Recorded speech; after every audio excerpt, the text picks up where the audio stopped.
Hello అండి, welcome back to my channel. Exercise చేయడం వల్ల కొంతమంది బరువు అయితే పెరుగుతారు. అసలు ఇది నిజమా కాదా? నిజంగా వెయిట్ పెరుగుతారా? పెరిగితే ఎందుకు పెరుగుతారు? అన్నీ కూడా వివరంగా తెలుసుకోవాలి అని అనుకుంటే ఈ వీడియోని ఫస్ట్ నుంచి లాస్ట్ వరకు అస్సలు స్కిప్ చేయకుండా చూడండి. Welcome back to my channel. ఎలా ఉన్నారు? బాగున్నారా? నేనైతే చాలా బాగున్నాను. మీరు కూడా బాగుండాలని మనస్ఫూర్తిగా కోరుకుంటున్నాను. మీరు ఎవరైనా నా ఛానల్ కొత్తగా చూసినట్లయితే నా ఛానల్ని సబ్స్క్రైబ్ చేయండి, లైక్ చేయండి, షేర్ చేయండి. అలాగే మీకు ఎటువంటి వీడియోస్ కావాలో కామెంట్ సెక్షన్లో కామెంట్ చేయండి. నేను దానికి తగినట్టు వీడియో తీసి నేను మీ వరకు అయితే అందిస్తాను. ఇక ఆలస్యం చేయకుండా వీడియోలోకి వెళ్ళిపోదాం. నేను ప్రతిరోజు ఎక్సర్సైజ్ చేస్తున్నాను, అయినా ఎందుకు వెయిట్ పెరుగుతున్నాను, నాకు అస్సలు అర్థం అవ్వట్లేదు అని చాలా మంది అనుకుంటూ ఉంటారు. అలాగే కొంతమంది విషయంలో ఇలా జరుగుతూ కూడా ఉంటుంది. అప్పుడు వెంటనే అందరికీ ఒక డౌట్ వస్తుంది, అదేంటి ఎక్సర్సైజ్ చేస్తే బరువు తగ్గుతాము కానీ బరువు పెరుగుతామా? కాబట్టి ఈ రోజు వీడియోలో అదే విషయం గురించి అయితే మనం మాట్లాడుకోబోతున్నాం. ఫస్ట్ రీజన్ వచ్చేసి, మొదట్లో వాటర్ వెయిట్ పెరుగుతుంది బాడీలో. మీరు కొత్తగా ఎక్సర్సైజ్ మొదలు పెట్టినట్లయితే మీ కండరాల్లో చిన్న చిన్న మార్పులు అయితే జరుగుతాయి. ఆ మార్పుల్ని రిపేర్ చేయడానికి మన బాడీ కొంత నీటిని స్టోర్ చేసుకుంటుంది. దీనివల్ల టెంపరీగా 1 నుంచి 2 కేజీల వరకు బరువు పెరిగే ఛాన్స్ అయితే ఉంటుంది. ఇది ఫ్యాట్ కాదు, ఇది చాలా నార్మల్. ఇది మళ్ళీ కొన్ని వారాల్లో ఆటోమేటిక్గా తిరిగి సెట్ చేసుకుంటుంది బాడీ. కొన్ని రోజులు లేదా కొన్ని వారాల తర్వాత ఆ వాటర్ వెయిట్ అయితే తగ్గిపోతుంది. రెండోది, కండరాలు పెరగడం. ఎక్కువగా స్ట్రెంగ్త్ ఎక్సర్సైజ్ చేసే వాళ్ళలో మరో విషయం జరుగుతుంది. ఫ్యాట్ తగ్గుతూ ఉండొచ్చు, కానీ అదే సమయంలో కండరాలు అయితే బలంగా తయారవుతాయి. కండరాలు ఫ్యాట్ కంటే ఎక్కువ బలాన్ని కలిగి ఉంటాయి, కాబట్టి బరువు పెరిగే ఛాన్స్ అయితే ఉంటుంది. అందుకే వెయిట్ మిషన్లో పెద్దగా మార్పు కనిపించకపోయినా మీ శరీరం మాత్రం స్లిమ్గా కనిపిస్తుంది. అంటే అందులో మిషన్లో మాత్రం మనకి వెయిట్ తగ్గదు, కానీ మనకైతే ఇంచు లాస్ అయితే ఖచ్చితంగా తెలుస్తుంది. అందువల్ల కేవలం వెయిట్ చూసి అయితే నిర్ణయం తీసుకోవద్దు. బరువు పెరిగాము అంటే ఎందుకు పెరిగామా, ఎక్సర్సైజ్ చేస్తున్నా అని భయపడాల్సిన అవసరం అయితే లేదు.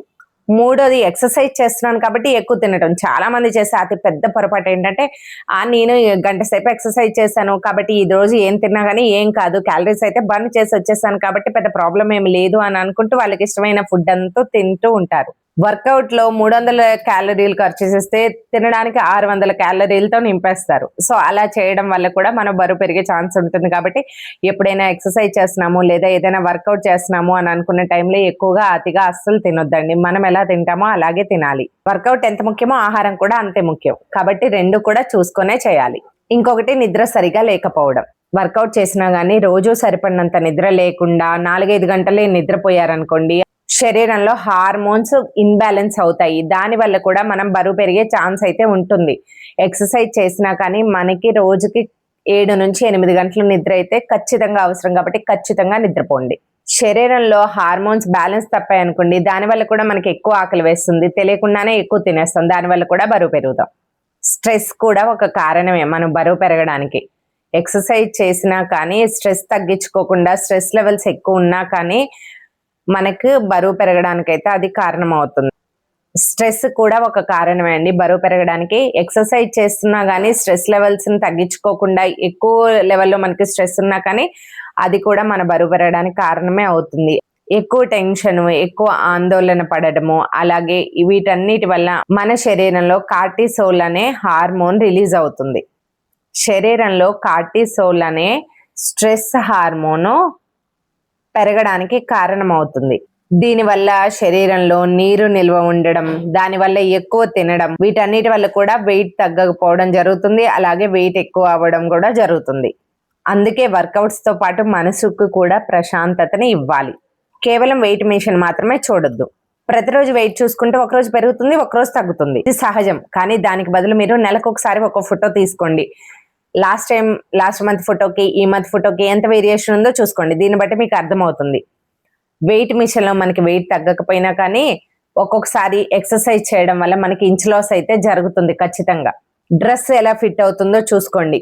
మీ హిప్ సైజ్ చూసుకోండి, చెక్ చేసుకుంటూ ఉండండి. మీ శరీరంలో వచ్చిన మార్పుల్ని గమనించండి. అదే అసలైన నిజమైన మార్పు. అంతేకాని ఎక్సర్సైజ్ చేస్తున్నాను కదా అని వెయిట్ చెక్ చేసుకొని, అమ్మో నేను బరువు పెరిగిపోయాను, అయ్యో నేను బరువు పెరిగిపోయాను, అసలు ఎక్సర్సైజే చేయకూడదు అని మానేసే వాళ్ళు బోలెడంతమంది ఉన్నారు. కాబట్టి అందుకోసమే అందరి కోసం ఈ వీడియో అయితే చేస్తున్నాను. ఒకవేళ నిజంగా మన బాడీలో ఫ్యాట్ పెరుగుతుంటే మనకు అర్థమైపోతుంది. మీరు వారాల తరబడి ఎక్కువ క్యాలరీస్ ఖర్చు చేయకుండా ఉండి, ఎక్కువ క్యాలరీస్ తింటూ ఉండి, ఒకే చోట స్థిరంగా కూర్చొని బాడీకి కదలిక లేకపోతే అప్పుడు మన బాడీలో ఫ్యాట్ పెరుగుతుంది. ఫ్యాట్ పెరిగినప్పుడు మీకు అర్థమవుతుంది. అప్పుడు పెరిగే బరువుకి, ఎక్సర్సైజ్ చేయడం వల్ల పెరిగే బరువుకి మీకు డిఫరెన్స్ అయితే ఖచ్చితంగా అర్థమవుతుంది. కాబట్టి ఎప్పుడైనా ఎక్సర్సైజ్ ఒక్కటే చేస్తే బరువు తగ్గుతామా అంటే కాదు. దానితో పాటు సరైన ఆహారపు అలవాట్లను కూడా నేర్చుకోవాలి. అప్పుడే మనకి బరువు తగ్గడం అయితే సాధ్యమవుతుంది. గుర్తుంచుకోండి, ఎక్సర్సైజ్ మొదలుపెట్టిన వెంటనే బరువు పెరిగామని అస్సలు కంగారు పడొద్దు. ప్రతిసారి వెయిట్ పెరగడం అంటే ఫ్యాట్ పెరగడం కాదు. కొన్నిసార్లు అది నీరు వల్ల పెరగవచ్చు, కొన్నిసార్లు కండరాల వల్ల బరువు పెరగవచ్చు, కొన్నిసార్లు మన ఆహారపు అలవాట్ల వల్ల బరువు పెరగవచ్చు. అందుకే ఓపికగా ఉండండి. రోజు వ్యాయామం చేయండి, సరైన ఆహారం తీసుకోండి, దీనివల్ల వచ్చే మార్పుల్ని గమనించండి. ఈ వీడియో కనుక మీకు ఉపయోగపడితే తప్పకుండా లైక్ చేయండి, మీ ఫ్రెండ్స్తో షేర్ చేయండి. ఇలాంటి వెయిట్ లాస్ టిప్స్ కోసం, వెయిట్ లాస్ వీడియోస్ కోసం, వెయిట్ లాస్ రెసిపీస్ కోసం, ఎక్సర్సైజ్ వీడియోస్ కోసం, వెయిట్ లాస్ మోటివేషన్ వీడియోస్ కోసం మన ఛానల్ అయితే సబ్స్క్రైబ్ చేయండి. Stay positive, stay healthy, take care, bye bye.